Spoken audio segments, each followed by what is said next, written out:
fresh off that plum selection. Joining me now, Paulina Luna, Congresswoman. Congratulations. Thank you very much, and super excited to be a part of a great team that'll be really exposing the truth to the American people. It's a rock star team, and again, a high honor to be selected for Oversight. That's where the real brawls and the brass knuckles are going to be in the new Congress.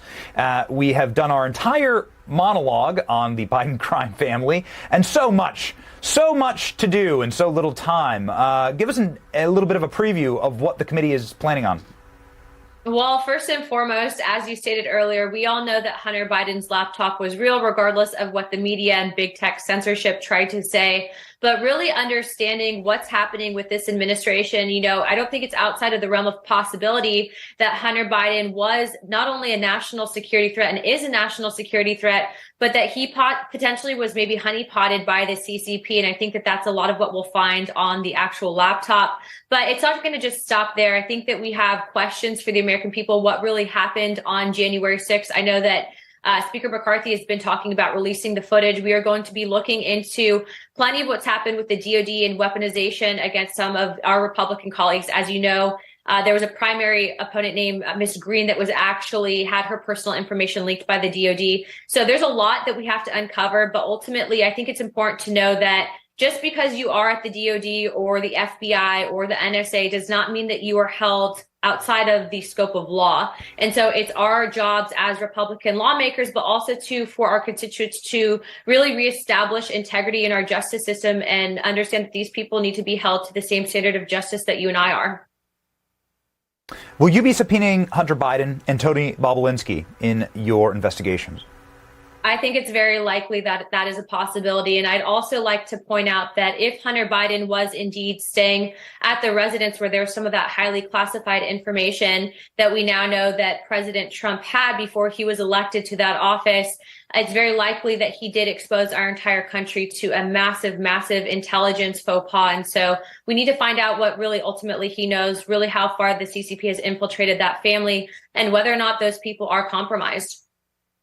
You stood very, very strong inside of the speaker battle. I think everyone was, quite frankly, shocked and amazed. And however, coming from very close to Pinellas County down here in Hillsborough in Florida, there's a lot of fighters down here. And this is a fighting state. And so we weren't surprised at all. How is the esprit de corps inside of the GOP caucus? Is everyone working together now?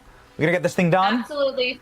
One of the coolest things was to see after some of our negotiations came out to the public, there was actually people in the cloakroom that had approached me that were not a part of the 20 that said, just so you know, we actually really respect you guys for fighting for what you fought for. And we actually like these rules a lot better than what was negotiated in place. But also, as you're seeing now, I mean, some of the stuff that we put in place, you would think would be common sense in Washington, but for far too long, because of the consolidation of power, the representatives didn't have as strong of a voice as we have now. And so you're seeing not only are we a united front against the left, but again, we live in a scary time where Americans rightfully so are in fear of some of these three-letter organizations like the FBI. And so we have to take a strong stand against this. And I understand full well that the leftist media is going to be ruthless against me and my colleagues. But, we have to do this. It's the right thing to do. And we hope that you guys have our back. It only makes you stronger. And obviously, we will be cheering for you. Which battle? Again, Oversight Committee, that is the main event. That is the Coliseum, ladies and gentlemen, the Octagon. And Anna is on it. And we're so proud of her. What are you most excited for on Oversight? What can you give us like a preview? Like, what is the battle that you're most excited for as a final question here? I'd have to say, again, going back to figuring out what was actually on the laptop, we saw some of the New York Post had posted some snippets of what they found. But ultimately, I think that there's a treasure trove of information. And what I found extremely alarming was that the gentleman that actually was the one that came forward to bring the laptop to the attention of authorities actually was targeted in a very nasty fashion. And so I'd actually be willing to see what he has to say on what he uncovered. I think that there's going to be a lot there. I don't think that it's going to be just a quick thing. I think that we have a lot of work cut out for us. And also, I'd like to mention that the church style committee that's going to be looking into the investigation of some of these three-letter organizations is actually a subcommittee of the House Judiciary It's going to be chaired by Representative Jim Jordan. And that's incredibly important because if they find criminal things, that is going to be elevated. And as Congress, we'll be able to deal with it accordingly.